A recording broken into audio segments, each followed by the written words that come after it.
Coucou! Salut, maman est en train de saigner, j'ai une hémorragie, je vais mourir, voilà. C'était le rire jaune. Ça va Kevin? Donc aujourd'hui je vous présente un tutoriel comment se faire une main scalpée. On vous en dit pas plus et nous on vous retrouve à la fin de la vidéo. Pour commencer, on va utiliser donc de la plastonate. C'est ce que c'est pas de la plastonate? Non, pas du tout. Alors en fait la plastonate, comme vous pouvez le constater, c'est comme une espèce de pâte à modeler et vous pouvez très bien la remplacer par de la pâte brisée par exemple. C'est complètement fou. Donc en fait il faut bien la chauffer et on va venir l'appliquer sur les doigts de Kevin. Alors sachez que la couture que je veux faire, on imagine que j'ai un couteau et en gros, clac. Donc il faut bien penser qu'on part en diagonale. Donc là on met la pâte, j'espère qu'on voit bien. Et en fait la pâte, je vais tout simplement la dégrader au niveau du doigt. C'est vraiment facile. Hein. Kevin, si t'as des questions, n'hésite pas. Hein. Ah voilà, en fait je suis en totale admiration. Donc je regarde, j'essaie de retenir, tu vois. C'est marrant parce que là on a fait qu'un seul doigt. Mais si t'as un mec avec juste un doigt comme ça chelou déjà à la base, on se pose des questions déjà, tu vois. Non là ça va quand même. Genre t'as une malformation, tu sais on dirait que l'os il sort, tu vois. Oh, dégueulasse. Alors je continue, hop, j'applique le plastonate et je vais dégrader. En gros c'est assez simple, hein, vous faites ça sur tous les doigts.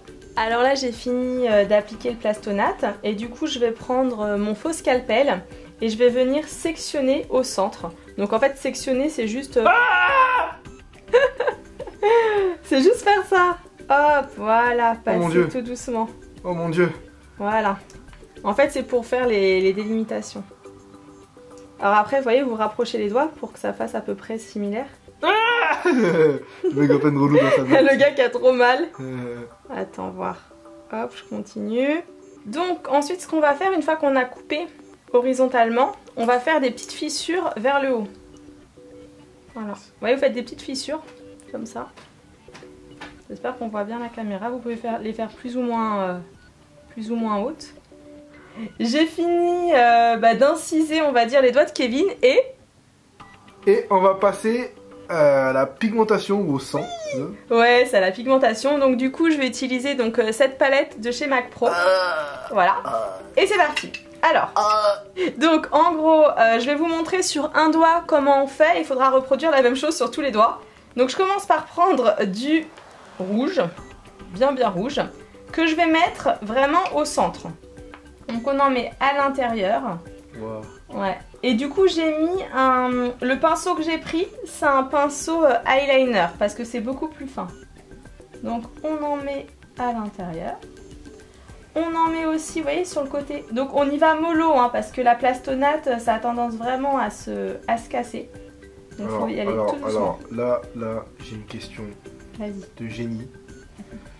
Pourquoi est-ce que t'as pas mis de la couleur sur ton couteau directement? Comme ça quand tu coupais, la couleur déteint sur les là où tu coupes et directement on n'a pas le droit de mettre de la couleur derrière.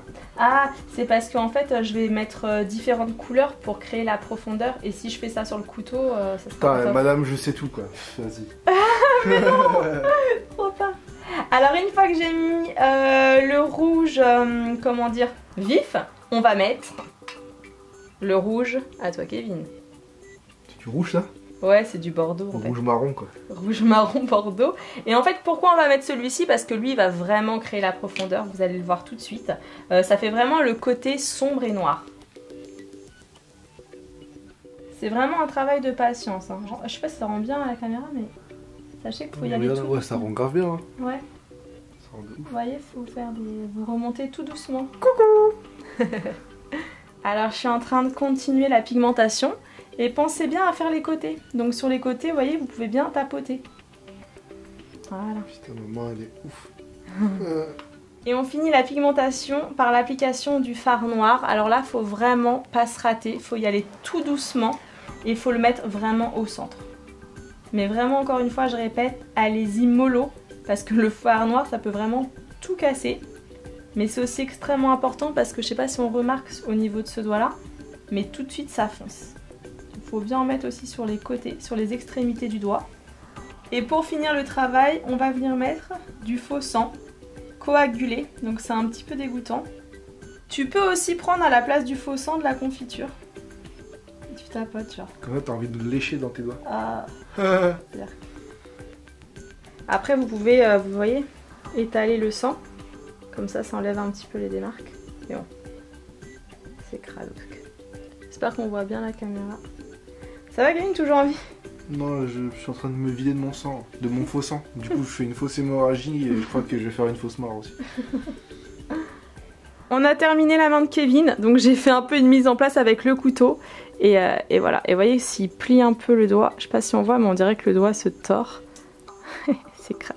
Ah, ici, genre le sang, il sort là. Je sais pas si tu vois là, regarde. Oh. Idem ici. Et là, c'est caché. Voilà. Quoi de nouveau? J'allais dire, comme vous pouvez le constater, on a maintenant fini le make-up. J'espère sincèrement qu'il vous plaît. Franchement, pour une fois, ça va. Je trouve que je m'en suis bien sortie. Kevin, t'en penses quoi? Tu t'en es bien sorti. J'ai eu très mal. Ouais, des fois, je l'ai un petit peu piqué. Voilà. Et voilà, du coup, comme vous avez pu le constater, c'est super facile. Donc n'hésitez pas, si la vidéo vous a plu, à la partager. Et surtout, c'est très technique. À me mettre un petit pouce vers le haut. Est-ce que tu vas bien? Moi, je peux aller mieux, hein, parce que tu vois, t'as vu cette main. Là, pour faire du basket, ça va être compliqué. Hein.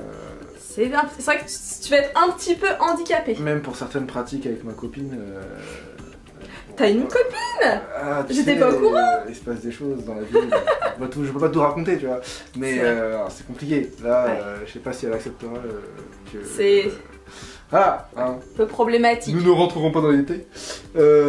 En tout cas, si jamais vous voulez suivre ce jeune homme sur les réseaux, je vous mettrai tout en barre d'infos. Et puis voilà ce qui se passe lorsqu'on fait des choses avec sa copine parce qu'elle a ses règles. Oh non, c'est dégueulasse, putain. Écoutez pas ce qu'il dit. Gag, glauque. Voilà. Bon bah c'est bon, tout le monde est parti de la vidéo, on a perdu le flux, hein. Donc c'était le rire jaune en direct de la vidéo d'Amy. Si vous avez aimé le tutoriel, n'hésitez pas à nous dire ce que semaine de l'horreur. Ah, t'as trouvé, c'est ça? Hashtag semaine de l'horreur et nous dire ce que vous en pensez. Puis vous pouvez aussi l'identifier, moi aussi. Ok, bah on compte sur vous dans les commentaires pour nous dire ce que vous pensez de ça. Bisous. Bye.